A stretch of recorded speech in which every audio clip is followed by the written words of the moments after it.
but also very slippery in places.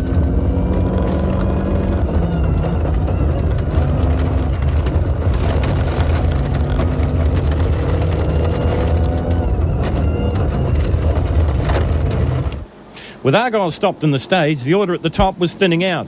Chris West third on the road, second in the rally and stage, even after hitting a bank and a half spin.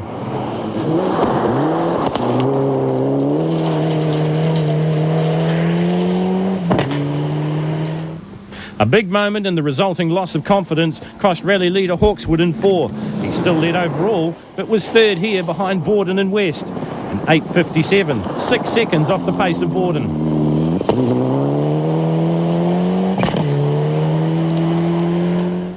Fifth in 4 was the Bartercard Evo 5 of Lewis Scott and Jane Black.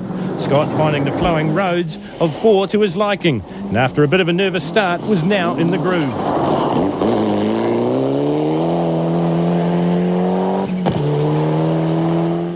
Keeping his fellow greybeard honest was Ross Meekings in his 20th year of rallying. His brand new Group A Mitsubishi Evo 6 was just the new lease of life he ordered. The new car, 6th equal in 4.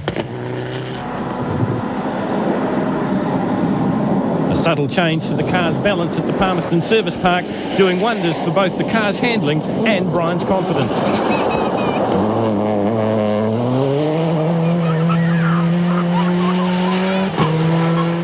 Still coming to grips with the computer-generated safety notes that all the cars were using was Trevor Jones and Chris Haldane. Their plan to score points and finish every round, so far so good. 8th in 4 in 9 minutes 12 for the New Zealand two-wheel champion. Inside the top 10 overall and on stage 4 was good news for the Shell-sponsored Smiths. A new driver-co-driver combination and the use of notes for the first race of the season meant lessons for all. But they were being well learned. 9th through Waikawaiti. So Borden taking the fastest run through stage 4, but it's still Hawkswood that leads the rally from West. The idea of the day was to sink into it slowly and hopefully might wind up a wee bit, but hey, it's a long season yet. Yeah, just sort of lost my concentration at the start. We'd come over a crest and we were so used to having a number on a crest, you know, and it wasn't there, and yeah, sort of put us out of sequence, hit a couple of banks and a couple of drains and stuff, but we got out. It was sort of, yeah, we were uncalled for, but yeah, no, it's okay. Fast blowing, a lot of crests, 1,000 lakes of New Zealand, mate, I call this rally. Good on you. The final stage of leg 1 was the 11.5 kilometres Forry Flat, and once again there was a big spectator turnout, braving the by now freezing conditions.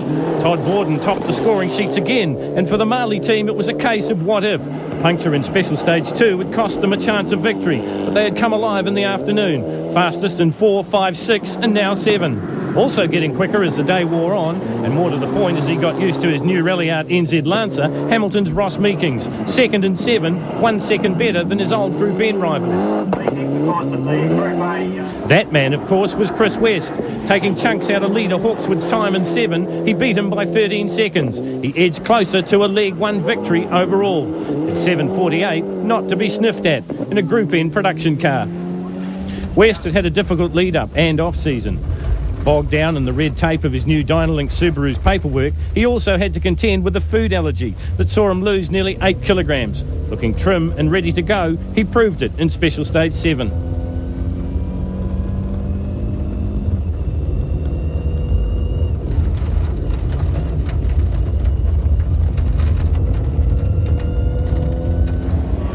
Brian Green and Jane Mackay were 4th on the 11.5 kilometre Forry Flat stage. They're 7.53, third quickest of the Group A runners, and enough to keep them solidly in the top 10 overall. A brilliant testament to the work of Neil Allport, this being the car's first outing in almost a year. Brilliant work too for Chris Haldane, still new to the sport, his 6th quickest time matching that of defending national champion Bruce Herbert, who was starting at the back of the field on swept roads.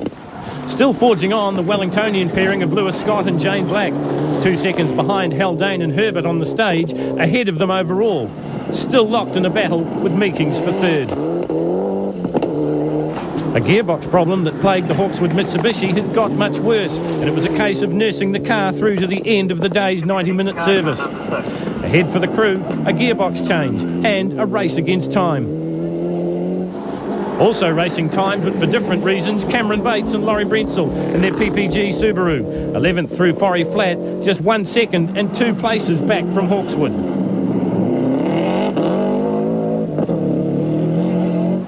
Slower than Bates in 7 by 5, but second in Group N was race engineer Carl Robinson in his M-Power Subaru, another who hadn't done much driving recently.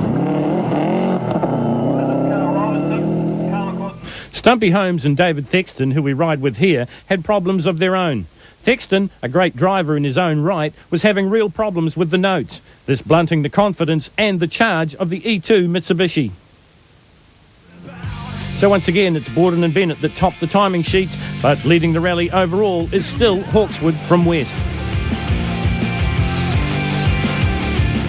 End of leg 1 of the Otago rally, but disappointment for Jeff Argyle and his team. They were making the world debut of the Mitsubishi Evo 7, but unfortunately some teething problems have put them out of the results. They'll work hard tonight, long into the night possibly, and they'll be back tomorrow. You can join more action from the Otago rally right after this break.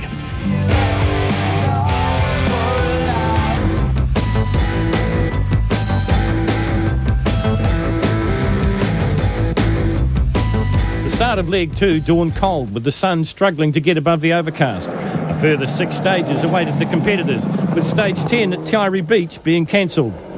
With the transmission problems of yesterday behind them, Jeff Argyle and Steve Smith were once again first on the road, thanks to a transfer case from their road car. Caution, 5 right minus over crest, 200.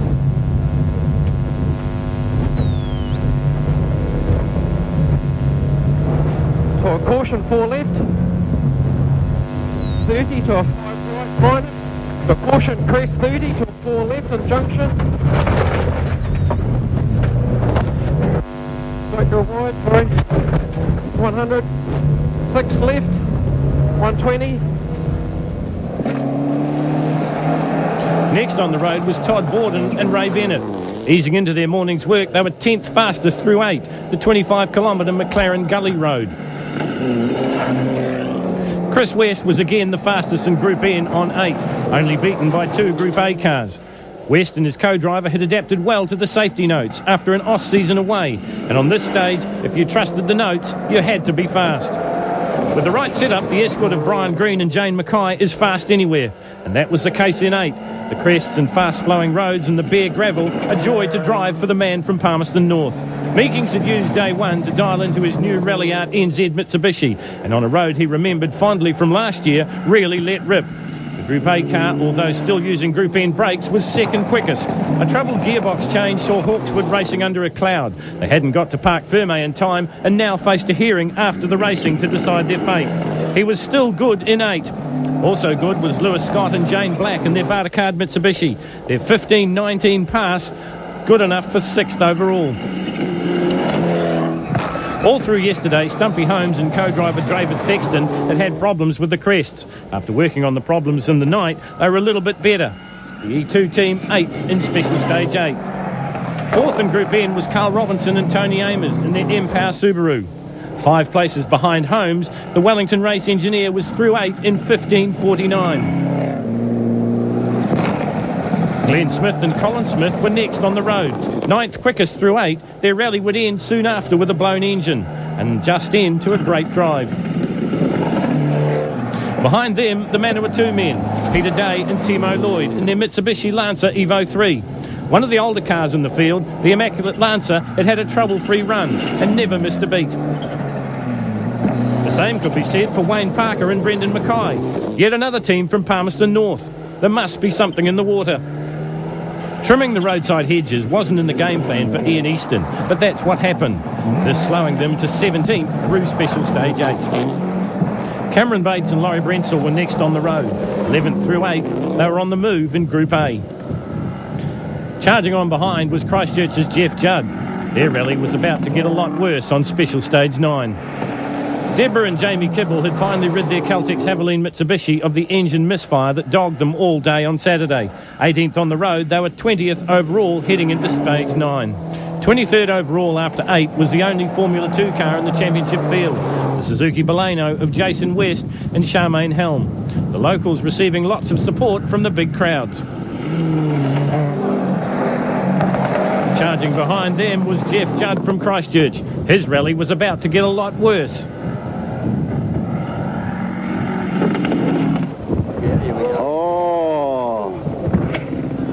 Joe's corner had caught another one. Judd would get out of the stage, but would be unable to continue. That went over.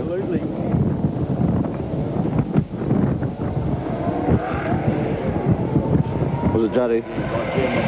Yeah. The results after Special Stage 8 sees Andrew Hawkswood at the top of the field from Ross Meekings, whilst in Group N it's West, Holmes and Robinson. Good. First one was good. We did a good time through there, so I'm not sure about this one yet.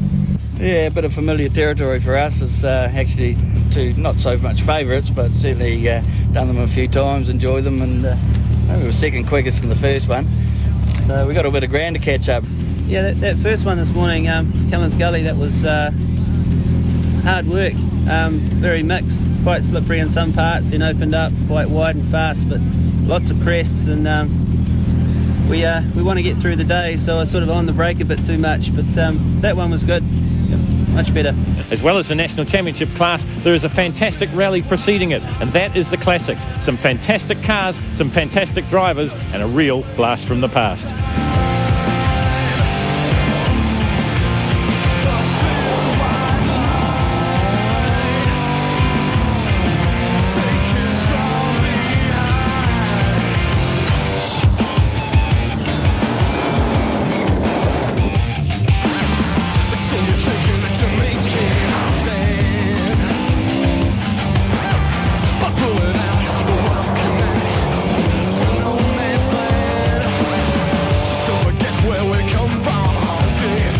Great to see the classic cars, and one thing I must say, at this stage of the game with 34 odd cars and everybody's still on the road, I reckon it's a credit to the guys that are punting these things, you know. It's a great effort. Special Stage 9 was a turning point in the rally. Most of the top runners were slowed by wayward cattle. It also saw the demise of Glenn Smith and Mike Turfus. 11 saw problems for Andrew Hawkswood. He went off the road and punctured a tyre. It was now the customary afternoon charge from Todd Borden. Fastest through the longest stage of leg 2 at 25.1 kilometres. Second was an aggressive Lewis Scott. His 15.36 just 2 seconds adrift of Borden. Next was Ross Meekings and Alan Glenn. We ride with them here. Then a gate, 7 right minus, small crest, 150, then 4 right plus. There's a 4 right plus here, into 6 left, 200. Left 6 left plus to 6 right 100, then 6 right plus 120 through gate, then 8 right 300. West was satisfied to take time out of an ailing Hawkswood, and by the end of the gravel stages would lead overall. Brian Greed matched times with defending champion Bruce Herbert on 11. The difference was Green started 4th on the road and was chasing points. Herbert started at the back and wasn't. 7th and 11 was Jeff Argyle and Steve Smith. The Mitsubishi still experiencing diff problems, changing constantly from front to back diffs and not telling the driver. Some small problems, but the potential was certainly there. Potential too for Auckland's Chris Haldane. Their game plan of going for the finish and not the flash working perfectly. Moving into second in Group N was the Empower Subaru of Carl Robinson, another competitor who, whilst competing for national honours, also had an eye on the Junior Series win as well. So after 11, you'll see that Todd Borden and Ray Bennett fastest through, Scott and Black in second, and Hawkswood gone from the leaderboard. The final act of the Southern Motor Court Subaru Otago Rally was a 2.1 kilometre blast around the downtown streets of Dunedin. A big crowd was there to watch locals like Gwyn Gilmore and the stars alike. Run in reverse order, the heavens had opened up before the front runners got to go, and the conditions were difficult to say the least. Playing it cautious was Leg 2 winner and overall champion Chris West. Andrew Hawkswood was later excluded from the event. So at the end of Otago, in Group A, the win goes to Lewis Scott, whilst in Group N, it is Chris West. Here are the points for Group A and Group N, whilst Chris West leads the championship overall. Well, Chris, everything went well for you this weekend and a job well done. Thank you. Fantastic. We're, it's good for the team as well. We've worked so hard. As most people are aware, we're trying to debut our new Imprezas, but unfortunately with homologation papers, that was unable to go ahead with. So we're reverted back to the Mitsubishi, and it's been fantastic all weekend. We've repaired the car in a week, within the week, and couldn't ask for anything more. Motorsport Round 3 of the Asia Pacific Rally Championship, the International Rally of Rotorua. Fantastic weather, the roads in great shape, the challenge of the Motu stage. It also doubles as the third round of the National Championship. Bruce Herbert, the defending champion.